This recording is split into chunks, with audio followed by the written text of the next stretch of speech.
Oh, alléluia.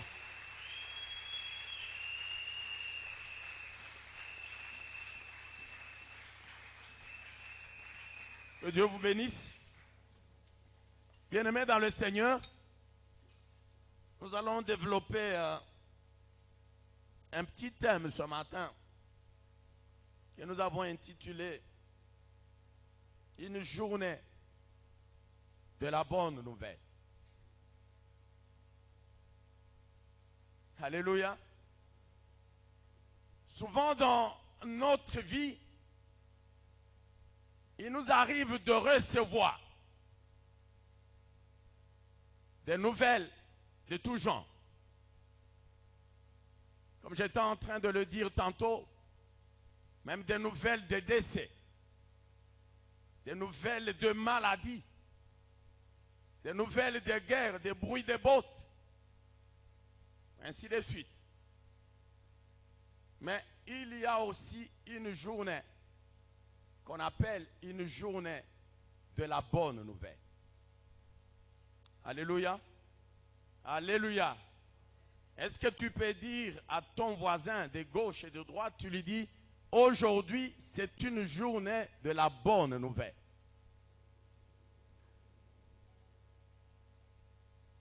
Alléluia. Alléluia. Aujourd'hui c'est une journée de la bonne nouvelle. Le premier texte que nous venons de lire nous peint un tableau.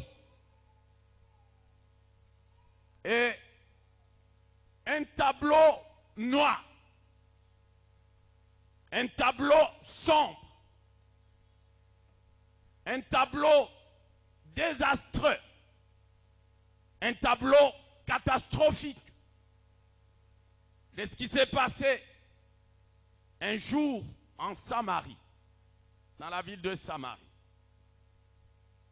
La Bible dit, bien-aimés dans le Seigneur, qu'il y a eu un fléau dans cette ville. Et un fléau au lourd de conséquences. Et quel était ce fléau? C'était la famine. La famine. La famine, bien-aimée dans le Seigneur, c'est parmi les grands fléaux qui ont eu à marquer l'histoire de l'humanité, l'histoire de la vie de l'humanité. La famine. Et si vous remontez, vous allez dans l'histoire lointaine de l'humanité, vous allez trouver que ce fléau a fait rage dans certains pays du monde. Et lorsque j'étais en train de regarder, j'ai vu que dans l'année 874, l'histoire nous dit que la famine a fait perdre à la France et à l'Allemagne près de 2/3 de leur population qui étaient morts par la famine, à cause de la famine. Lorsque vous parcourez toujours cette histoire, on vous dit qu'en 1601, la Russie, ayant été aussi frappée par la famine, a eu à perdre pour la seule ville de Moscou plus de 120 000 personnes parties à cause de la famine. Plus proche de nous, en Somalie et que sais-je encore, la famine a eu à faire parler d'elle. La famine a eu à précipiter les gens à la mort. La famine a eu à faire parler d'elle, et cela dans plusieurs pays du monde. Ça veut dire que les gens sont morts, et à leur mort, et à la base de cette mort, la famine. Bien-aimés dans le Seigneur, l'histoire que nous venons de lire, la Samarie, cette ville a connu aussi à une certaine période de son histoire ce fléau. Il y a eu la famine en Samarie. Et lorsque la Bible parle d'un événement, d'un fait, ça veut dire que c'était réel. Ça veut dire que c'était un événement au vrai sens du terme. La Bible parle de la famine en Samarie. La famine, bien-aimée dans le Seigneur, elle a la seule vocation de priver la population de denrées alimentaires. Lorsque la famine sévit dans un pays, dans une contrée, lorsqu'on parle de cette catastrophe, ça veut dire que la population de ce pays est privée de denrées alimentaires. Et c'était tellement complexe en Samarie que la Bible dit ceci, bien-aimé dans le Seigneur, que la population, parce qu'elle manquait de quoi manger, la population est arrivée jusqu'à manger de la fiente. La fiente, c'est des excréments. La fiente, c'est de la matière fécale des animaux ou des oiseaux. On est arrivé à s'en procurer. On est arrivé à manger des excréments parce qu'il n'y avait pas de denrées alimentaires. Et cette fiente, bien-aimée dans le Seigneur, la Bible dit, ça ne se ramassait pas. Tu ne pouvais pas aller au travers de la rue et te retrouver en train de ramasser de cette matière fécale pour que tu ailles manger, non. Ça veut dire que ça s'est vendu. Ça veut dire pour ceux-là qui étaient en train de pratiquer l'élevage, aussi bien du bétail que du volaille, ils pouvaient bien se dire que désormais, nous avons de la matière à vendre. Nous avons des aliments à vendre. De la fiente. Les gens en sont arrivés là-bas. Manger de la fiente. Produit par les oiseaux, les pigeons. Quelles conséquences désastreuses. Et la Bible dit, bien-aimé dans le Seigneur, que le 1/4 de cette fiente se vendait à 5 cycles d'argent. Et lorsque j'ai calculé, un cycle d'argent aujourd'hui équivaut à 0,27 $. Ça veut dire le 1/4 équivaut à 1,5, quelque chose comme ça. La Bible dit qu'en Samarie, l'on pouvait, parce que la famine faisait rage, l'on pouvait acheter la tête d'une âne à 80 cycles d'argent. Et lorsque vous calculez 80 fois 0,27, vous êtes dans plus de 20 $. La tête d'une âne. La Bible dit que la population de Samarie est arrivée au cannibalisme. Ils sont arrivés à manger la chair humaine. La Bible parle d'une femme qui est partie voir son amie, sa copine, qui lui dit, ma copine, nous n'avons pas de choix. Parce que nous n'avons pas de choix. Moi, je vais donner mon fils pour qu'il nous serve de nourriture. Aujourd'hui et demain, ça sera ton tour. Tu vas aussi donner le tien pour qu'il nous serve de nourriture. Les gens sont arrivés à manger la chair humaine. Chère maman, lorsque j'étais en train de méditer, j'ai dit, avec tout ce que vous avez comme affection vis-à-vis de vos enfants, lorsqu'il vous arrive de prendre une telle décision, c'est que c'était sérieux. C'était alors sérieux en Samarie. Bien-aimés dans le Seigneur, la Bible dit, pendant ce temps, il y avait 4 lépreux qui se retrouvaient à la porte de la sortie de la vie, qui étaient relégués, ou qui étaient, en d'autres termes, mis en quarantaine, parce qu'ils avaient la lèpre, et parce que la lèpre était contagieuse. En d'autres termes, c'est des personnes qui étaient négligées, des personnes que l'on pouvait dédaigner, des personnes dont on ne pouvait faire cas d'eux, parce qu'ils avaient la lèpre. Et bien aimé dans le Seigneur, le seul soin que l'on pouvait prendre d'une telle personne atteinte de la lèpre, c'est des dispositions à prendre afin de l'amener hors de la vie.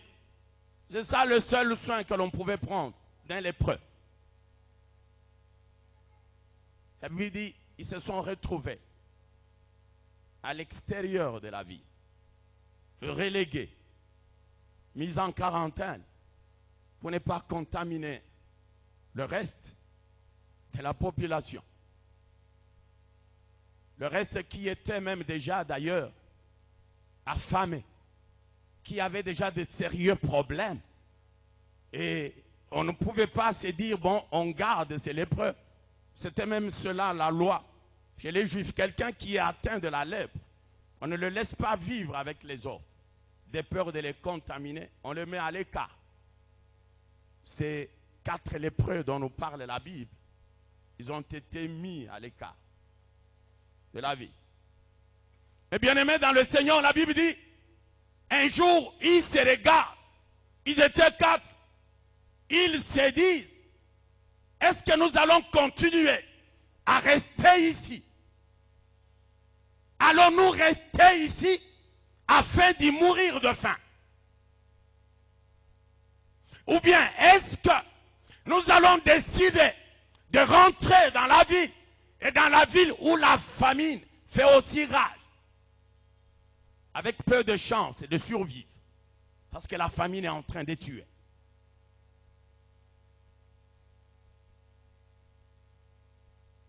Ils se disent, non, non, nous ne pouvons pas décider de rentrer en Samarie, parce que là, la famine est en train de tuer. Nous ne pouvons pas non plus décider de rester ici où nous sommes, parce que nous allons également y mourir. Et qu'est-ce qu'ils se disent? Ils se disent, non, non, nous allons nous jeter dans le camp des Syriens. Ils ont pris cette décision. Dans la vie, bien-aimée, dans le Seigneur, il faut par moment prendre la décision. Il y en a qui peuvent parler du risque. Il faut risquer. Qui ne risque rien à rien. Mais moi j'ai dit, je ne voudrais pas abonder dans le sens du risque. Mais ce que moi je dis, c'est que dans la vie, il faut à un certain moment arriver à prendre la décision, mais surtout la bonne décision. Alléluia. Alléluia. Ils se sont décidés. Ils disent, nous allons nous jeter dans le camp des Syriens. S'ils nous laissent vivre, s'ils vont nous laisser vivre, tant mieux, nous allons vivre. S'ils vont nous tuer, s'ils vont décider de nous tuer, nous allons mourir. Parce que nous n'avons pas d'autre choix. Nous n'avons pas d'autre choix. La Bible dit, ils décident de mettre en exécution leur décision au crépuscule tôt le matin. Alors que la lumière qui va éclairer la journée sera en train de se manifester, le soleil sera en train d'envoyer déjà la lumière. Ils se disent que c'est en ce moment que nous allons quitter pour la Syrie.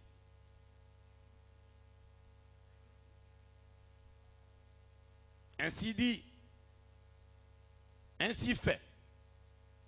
La Bible dit, ils se mirent en route. Et pendant qu'ils y allaient, pendant qu'ils étaient en train de soulever un pied et de le poser, afin de soulever l'autre et de le poser, la Bible dit, l'Éternel était en train de faire retentir leurs pas comme étant le bruit, la détonation d'une grande armée qui était en train d'aller en attaque contre la Syrie. C'est ce que la Bible dit. Donc chaque pas qu'il posait, les Syriens étaient en train d'entendre les bruits d'une grande armée, les bruits des chevaux qui étaient en train d'aller les attaquer. C'est ainsi qu'ils se disent, ah, c'est sérieux. Le roi d'Israël, apparemment, il a pris à sa solde contre nous les rois des Essiens, les rois des Égyptiens, et qui sont venus, qui sont en train de venir nous attaquer. Et nous n'avons pas d'autre choix que de nous sauver. Tout le monde a été alerté. Ils se sont mis à fuir. Ils se sont mis à fuir, pourquoi? Parce qu'il fallait qu'ils sauvent leurs âmes. Les lépreux qui se disent, en Samarie, il y a la famine. À côté, chez les voisins, cela n'est pas le cas, il y a à manger.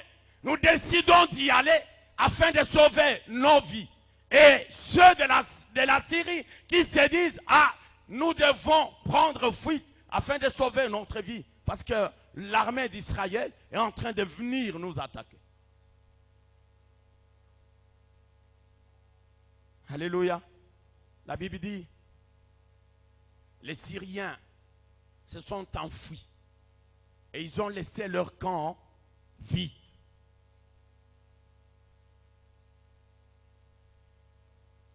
Le camp n'était pas vide en termes de biens, non. Le camp était vide en termes de personnes. Il n'y avait plus personne. Tout le monde avait fui. Et lorsque les 4 lépreux sont arrivés, ils se sont rendus compte que les tentes des Syriens étaient vides. Mais c'était plein de choses. Les chevaux étaient là, les ânes étaient là, l'or, l'argent, les vêtements, que sais-je encore. Comme toute affamée qui se respecte, ils se sont mis à manger. Ils ont mangé, ils ont mangé, ils ont mangé, ils ont mangé. Ils ont bu, ils ont bu, ils ont bu. Ils ont pris de l'or, ils ont pris de l'argent, ils ont pris des vêtements. Ils se sont dit, allons cacher, on ne sait jamais. Ils sont partis, la Bible dit, ils sont allés cacher. Et puis ils sont revenus. Ils reviennent, ils font la même chose. Ils mangent, ils boivent. Après ils se disent, prenons ce que nous pouvons prendre. Allons cacher, on ne sait jamais. Peut-être que les Syriens sont derrière nous. Ils sont partis. Et pendant qu'ils partaient, pendant qu'ils allaient cacher, il n'y avait aucun signal que les Syriens avaient l'intention de revenir pour reconquérir leur contraire. Il n'y avait aucun signal. Finalement, ils se disent, c'est là où nous avons lu, ils disent, nous n'agissons pas bien. Alléluia. Nous n'agissons pas bien.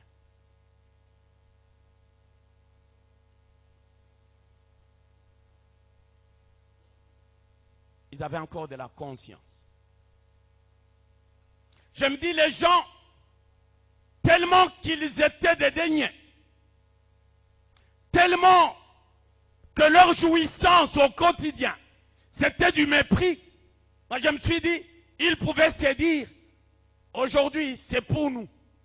Nous allons manger, nous allons boire. Et nous allons peut-être faire comme les Romains. Lorsqu'ils avaient des fêtes, les Romains mangeaient, ils buvaient. Et le principe, c'était que toute la nourriture se termine. Et pour terminer la nourriture, qu'est-ce qu'il faisait? Il mange, il sent qu'il n'a plus de place dans son ventre. Il tourne derrière la maison, il s'introduit le doigt, il vomit, il revient encore. Les lépreux pouvaient se dire, Léo, c'est notre jour. Les gens de la Samarie, tout abakomesha. Ils pouvaient se dire cela. Mais ils se regardent, ils se disent, l'un à l'autre.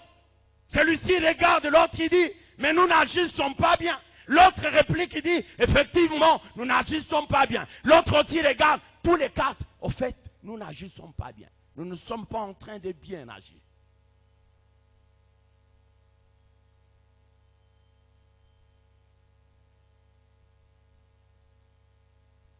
La conscience.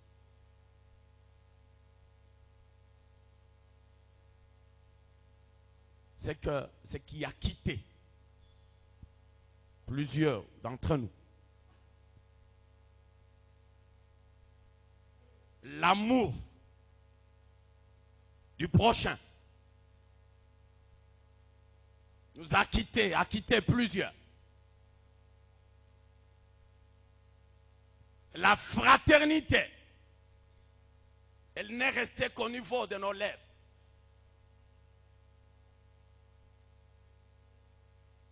L'unité, c'est une unité de façade, d'apparence.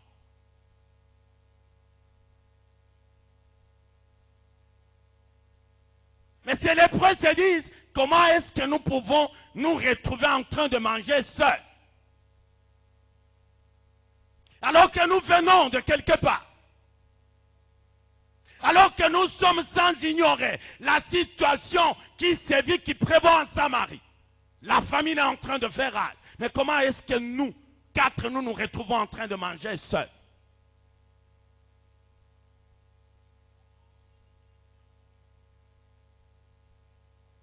Ils se disent non, non. Nous ne pouvons plus continuer à manger seuls.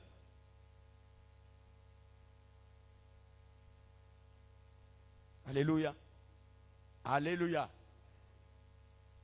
Nous avons des gens en Samarie dont nous connaissons la situation. Nous avons les gens en Samarie derrière nous, avec lesquels nous étions en train de partager la même situation, les mêmes peines, les mêmes douleurs, la même famine. Nous étions en train de la partager ensemble avec eux. Aujourd'hui que nous avons eu la grâce, pourquoi est-ce que nous allons continuer à manger seuls?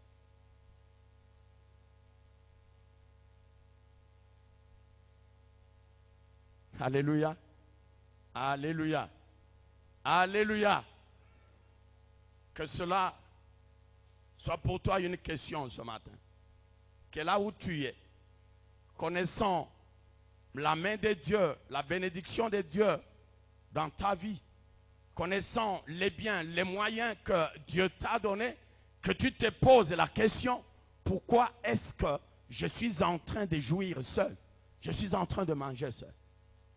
Et que tu te dises, que tu tires la conclusion comme ces quatre lépreux, nous ne sommes pas en train de bien agir. Alléluia. Alléluia. Quelqu'un était en train de me parler d'une personne nantie. Il est allé lui rendre visite. Il entre, il arrive au moment où la personne nantie était en train de manger à sa table. Le visiteur arrive. Il est accueilli, il est reçu. Lorsqu'il regarde sur la table, c'était une grande table, une longue table. Et sur cette table-là, il y avait tout. Toutes les catégories des saucissons. Les saucissons Pili, les saucissons de Paris, que sais-je encore, c'était plein. Les fromages, n'en parlons pas. Toutes sortes de nourriture sur sa table. Et il était seul. Alors moi je me suis dit, est-ce que tu as vu, tu y es resté jusqu'au moment où il a terminé? Est-ce qu'il a tout terminé? Il dit non. Il a touché ici, il a touché ici, il a touché ici, il a touché là-bas. Et le reste, il a laissé. Et c'est des personnes de sorte que lorsqu'il laisse tout ce qu'il laisse, demain il ne peut plus y revenir. On va jeter.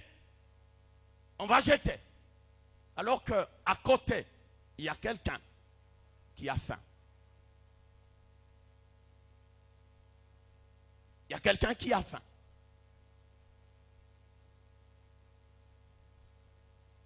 Si Dieu t'a béni, il l'a fait à dessein.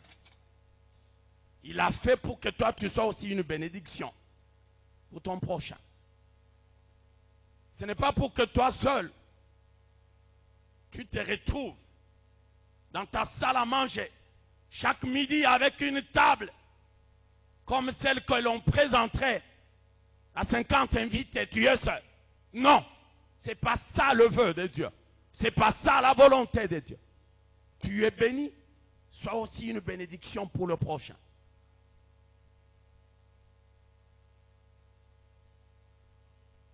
Tu es élevé en dignité et en gloire.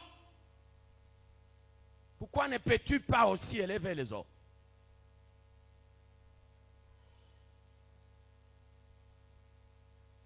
Dieu t'a donné du travail. Tu es chef. Là où tu peux engager 5, 10 personnes, même des journaliers. Mais pourquoi tu ne le fais pas? Pourquoi tu ne le fais pas? Tu veux être heureux seul. Tu veux qu'au jour le jour, que les nécessiteux viennent. Aidez-moi. Je n'ai rien à manger à la maison. La femme et l'enfant, on n'a rien à manger, aidez-moi. Tu peux l'aider aujourd'hui. Demain, tu ne vas pas manquer de dire, mais oui, la seule façon que tu peux aider, c'est de lui donner du travail.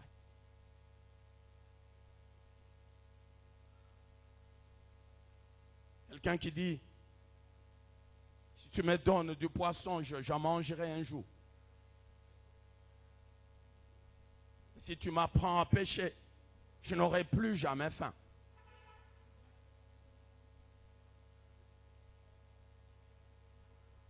Sois une bénédiction pour celui qui est à tes côtés. Tu as 2 pantalons, lui n'en a pas. Prends un, tu lui donnes. Tu restes avec un. Dieu t'a béni, tu as construit une villa, une grande maison. Avec 20, 30 chambres. Et la plupart de ces chambres passent nuit, comme on dit, affamées. Ils n'ont pas de locataires. Alors qu'à côté de toi, il y a quelqu'un qui passe nuit dehors à la belle étoile. Pourquoi ne peux-tu pas lui donner une chambre chez toi? Il va dire non. Christ, il faut que fasse un boang.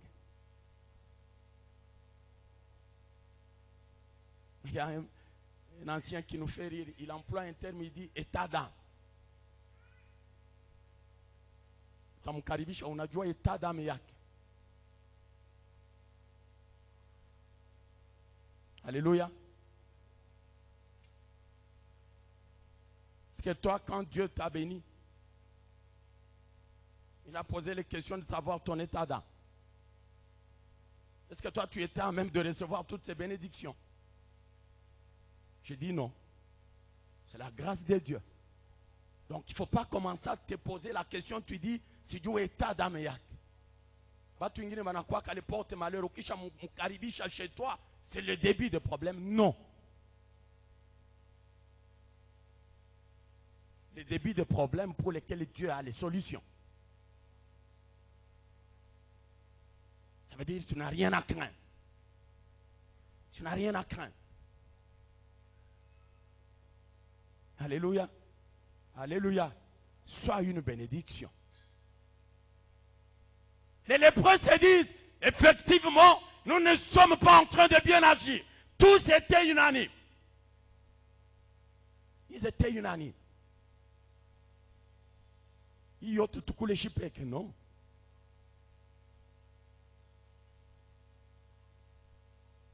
Songeons. Invitons les autres. Appelons les autres.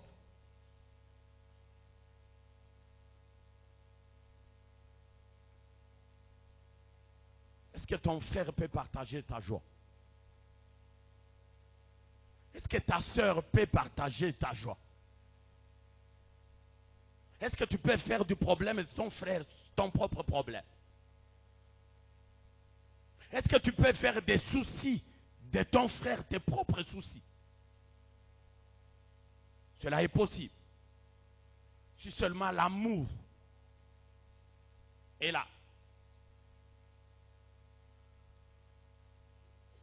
Paul, quand il écrit aux Corinthiens, il leur dit, l'amour couvre toute une multitude de péchés. Ça veut dire, ne regarde pas. Uyu, kwanza litendea kaivi. Kwanza litendea kaivi. Tu commences à passer en revue. Tu dis, hein, ce qu'il avait fait pour moi, ça doit avoir des effets rétroactifs. Je vais rentrer jusque. Et parce que ça a des effets rétroactifs, hein, il n'aura rien. Non. Pas ça. Il est dans le besoin. Pourquoi toi tu te mettrais à compter ce qu'il aurait fait de mal contre toi?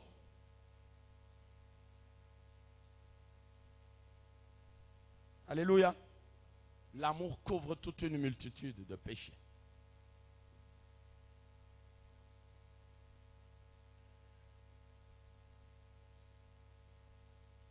Ils se disent, cette journée, c'est une journée de la bonne nouvelle. En quoi consistait cette bonne nouvelle? Rentrer, aller dire aux Samaritains qu'il y a à manger de l'autre côté. Rentrer, aller dire aux gens de la Samarie que plus jamais question de mort par la famine, parce qu'il y a à manger, parce que l'Éternel a ouvert les fenêtres dans les cieux. La bonne nouvelle. Pour quelqu'un qui a faim, la bonne nouvelle, c'est que, viens, il y a à manger ici.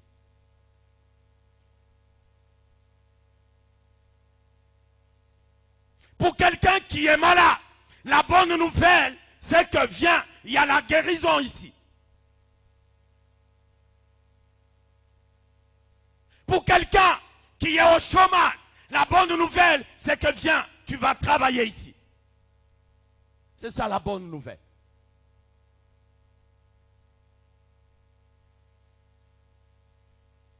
Aujourd'hui, c'est une journée de la bonne nouvelle.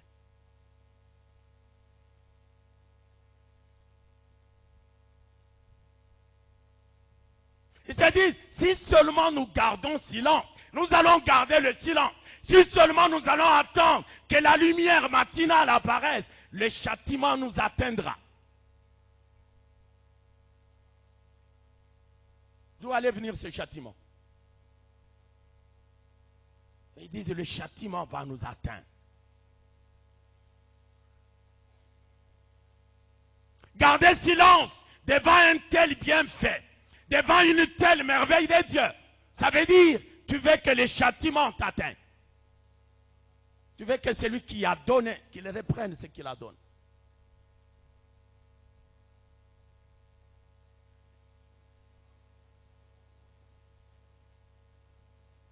Alléluia.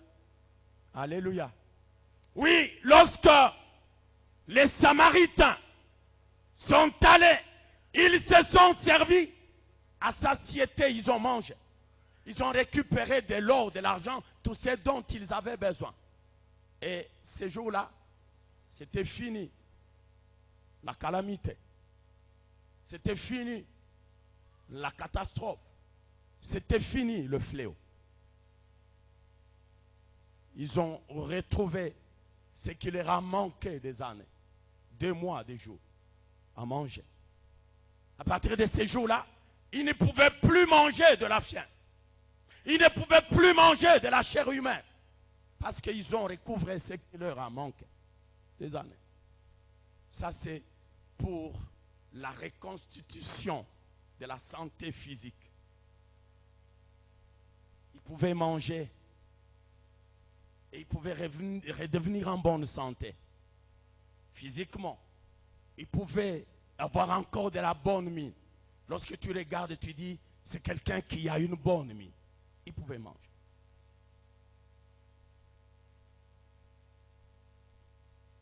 Bien-aimé dans le Seigneur, je me suis posé la question. Lorsque j'étais en train de méditer, je me suis posé la question par rapport à l'état moral à l'état spirituel de l'Église dans ces siècles.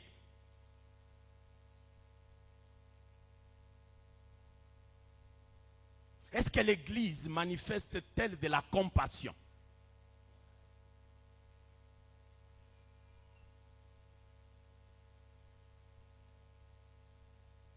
Éprouves-tu de la compassion?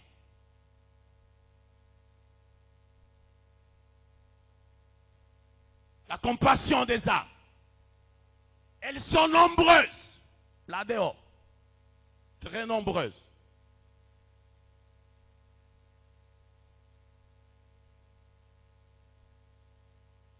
Ils sont là affamés. Rien à manger. Il y en a même qui sont en train de se livrer au péché. Là dehors, tout simplement parce qu'il n'y a personne, et alors personne qui ait compassion d'eux, il n'y a personne qui puisse aller leur dire, il y a encore une place à la croix. Ils sont affamés.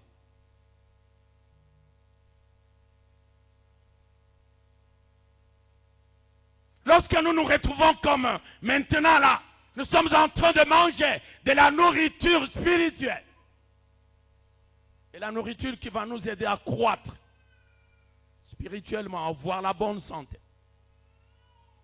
Et nous le faisons tous les mercredis, tous les vendredis, les dimanches.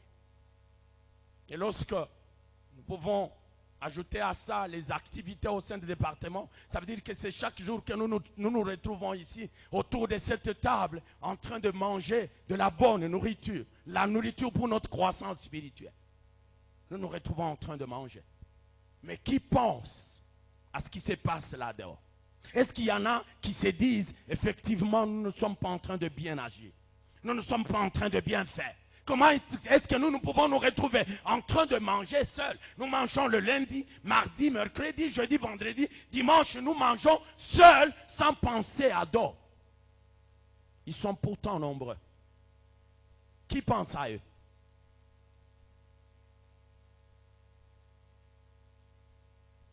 L'Église, nous sommes en train de nous contenter de notre situation, de nous contenter de notre état. Nous nous disons, c'est comme ça que nous sommes.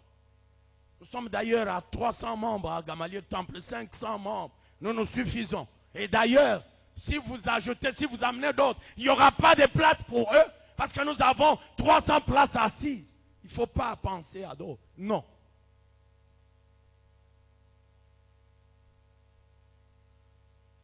Alléluia. Alléluia.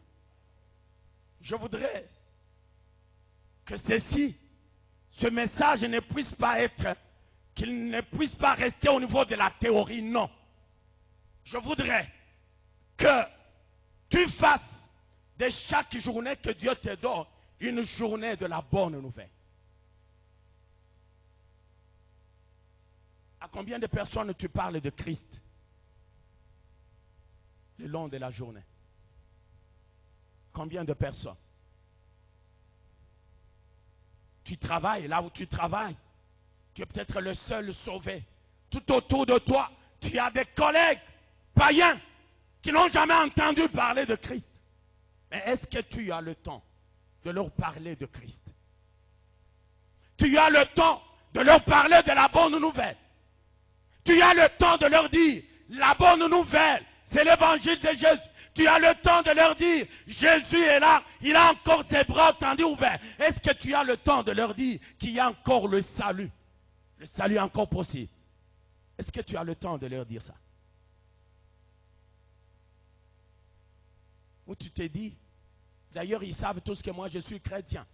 Ils savent d'ailleurs que moi je ne participe pas avec eux. Lorsqu'ils organisent leurs manifestations, ils savent qu'ils ne peuvent pas m'inviter parce que je ne partage pas la même vie avec eux. C'est bien beau. Mais qu'est-ce que tu fais afin de les attirer vers toi? Qu'est-ce que tu fais?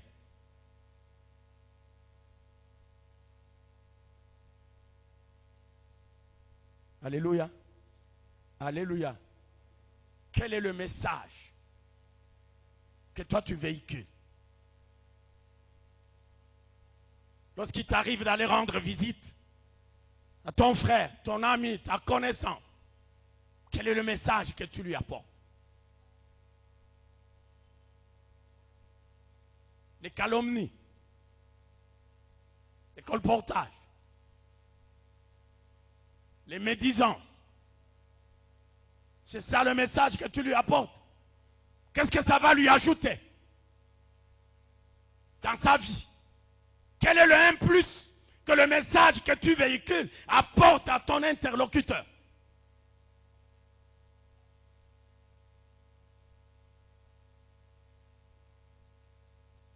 Alléluia. Alléluia. C'est quoi le contenu de tes messages? Message politique? Tu peux quitter chez toi pour aller rencontrer ton frère et commencer à lui parler de la politique.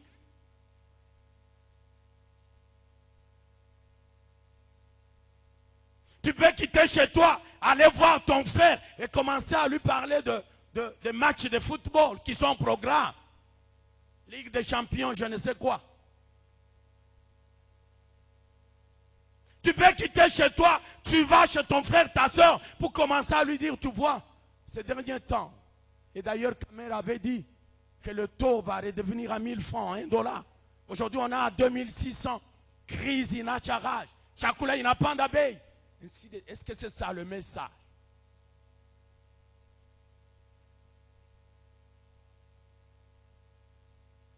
N'apporte pas à quelqu'un le message qu'il est censé avoir. Parce que lorsqu'il va au marché, il est aussi témoin victime de cette hausse de prix. À quoi bon que tu lui apportes le message qu'il a? N'est-ce pas là une perte de temps? C'est une perte de temps. Car lorsque tu te promènes, quel est le message qu'il y a dans ton sac? Dans ta gibecière, quel est le message que tu amènes?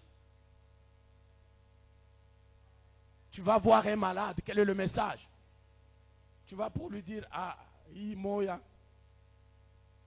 je connais beaucoup qui ont succombé avec cette maladie que tu as. C'est ça le message? Non. Alléluia. Alléluia. Sois en train de marcher avec la bonne nouvelle.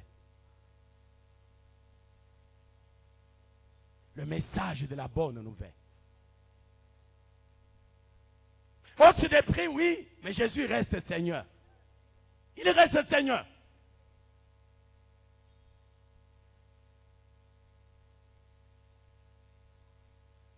Les promesses des politiciens, ça ne tient pas. Mais oui, Jésus reste un Seigneur.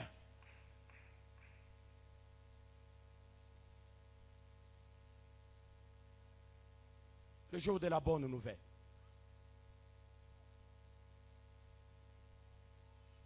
J'ai vu des gens, un jour sur l'hippodrome, des jeunes, c'était un week-end. Ils étaient étalés, alignés tout au long de la route, avec des pancartes. C'était toute une ligne vers élite. Ils étaient nombreux. Jeunes filles, jeunes garçons, avec des pancartes, chacun avec une pancarte, où il y avait des différents messages. Reçois Jésus, demain risque d'être trop tard. Des messages semblables. Ils sont là. Ils ne parlent à personne. Mais les passants, comme moi ce jour-là, j'étais en train de lire. J'étais en train de lire. Est-ce que vous pensez qu'un tel geste soit resté sans résultat? Non. Je ne pense pas. Parce que Dieu, lorsqu'il fait des choses, il les fait à dessein. Lorsqu'il le fait, il sait à quoi il veut aboutir. Est-ce que nous pouvons faire de nos journées des journées de la bonne nouvelle?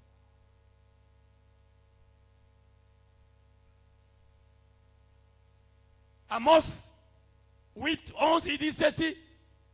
C'est Dieu qui parle, il dit, voici, les jours viennent où j'enverrai la famine dans le pays. Il précise, il dit, ça ne sera pas la disette de pain, la disette de l'eau, non. Ça sera la faim, ça sera la soif d'entendre les paroles de Dieu. Alléluia. Est-ce que tu as d'abord cette soif?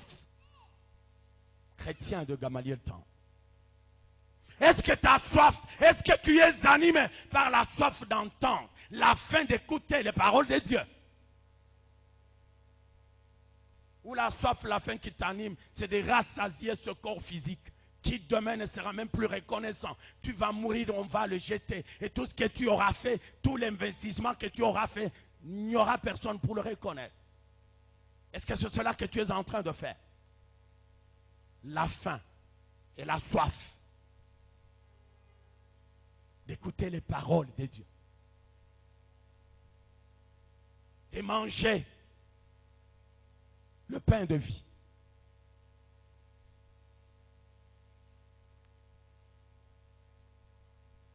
La Bible fait des éloges de ce pain de vie qui est descendu du ciel. Il dit, c'est un pain qui, tout celui qui va le manger, il vivra éternellement.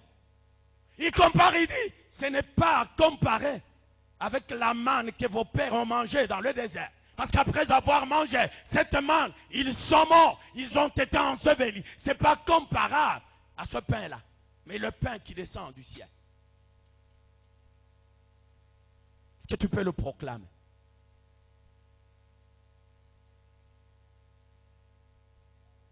Ésaïe 55, il dit, venez vous tous, venez aux eaux, vous qui avez soif, vous qui avez même faim, venez acheter à manger, venez acheter du vin, venez acheter du lait sans payer un seul sou. Venez. Ils ont faim. Tu leur dis venez. Vous n'allez même pas dépenser un seul sou. Il y a un pain que vous allez manger à satiété, un pain que vous allez manger gratuitement. Ce pain, c'est Jésus.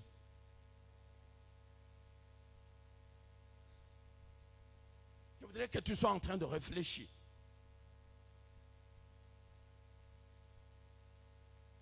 Dieu m'a mis à cœur que, au travers de ce message,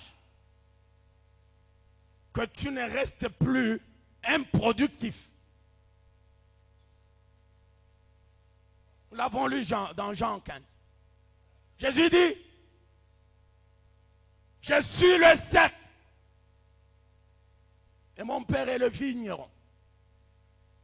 Il continue, il dit, tout sarment qui est à moi, attaché à moi, mais qui ne produit rien, qui ne produit pas de fruits, le Père qui est le vigneron va le détacher, va le retrancher. Pourquoi? Parce qu'il est en train de bénéficier de la sève que produit le cep. Il bénéficie de cette sève gratuitement.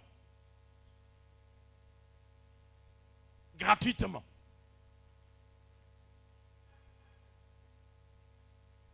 Mais tout sarment qui porte, qui produit des fruits, il dit quoi? Mon Père qui est le vigneron va les monder afin qu'il porte encore beaucoup plus de fruits. Bien-aimés, enfants de Dieu de Gamaliel Temps, je ne voudrais pas que ce message reste théorique, non.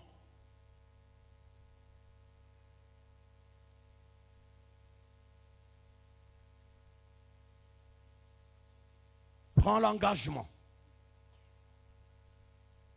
de faire de chaque journée que Dieu te donne, la vie que Dieu te donne, le souffle de vie, que tu mettes ça à profit en faveur du royaume.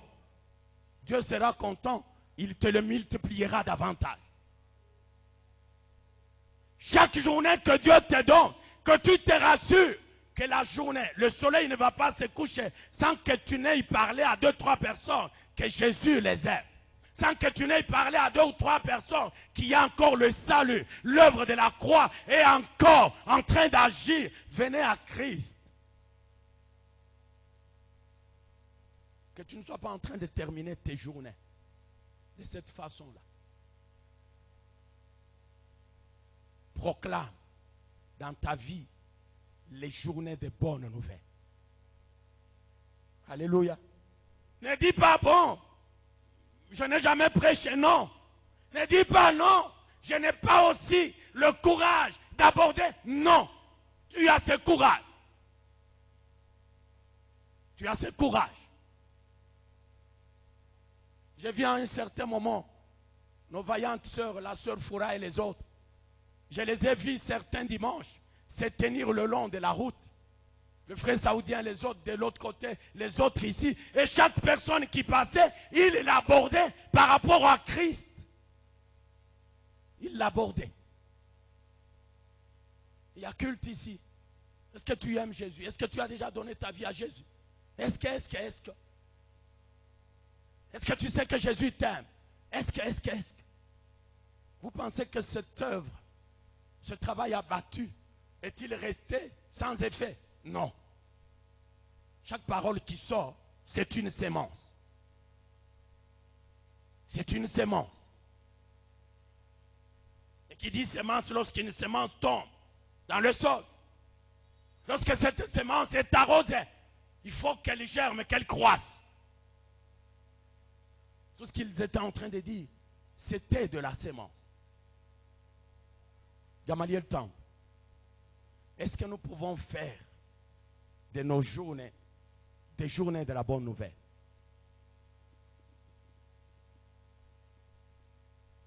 Alléluia. Alléluia.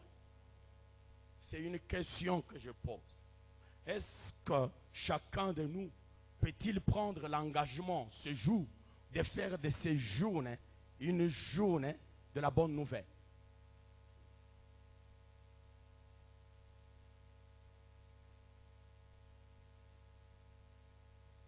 Alléluia. Alléluia.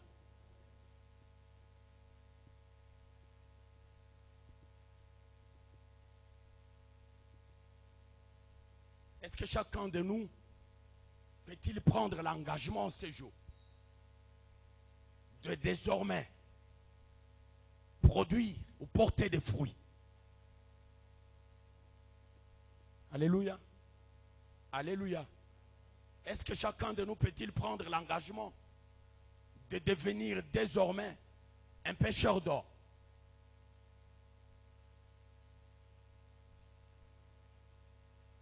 C'est ça même la grande mission. Jésus envoie ses disciples.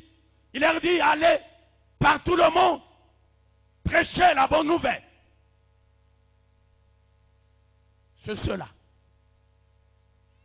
Prêchez la bonne nouvelle de Jésus. La grande mission. Alléluia.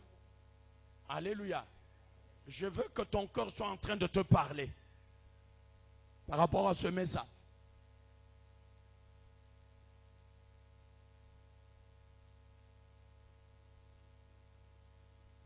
J'étais en train de dire à quelqu'un, j'ai dit, lorsque la Bible dit, lorsqu'une seule âme s'est convertie au ciel, il y a une grande fête qui est organisée. J'ai dit à cette personne, j'ai dit, si au ciel il peut y avoir une grande fête, parce qu'une âme s'est convertie, qu'est-ce que Dieu ferait de la personne par le canal duquel, de laquelle cette personne est venue à Christ? Alléluia. Est-ce que Dieu va-t-il laisser ce canal? Il va le laisser vide? Non.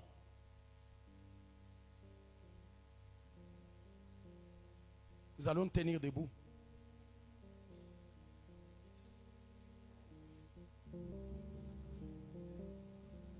Anciens, ils vont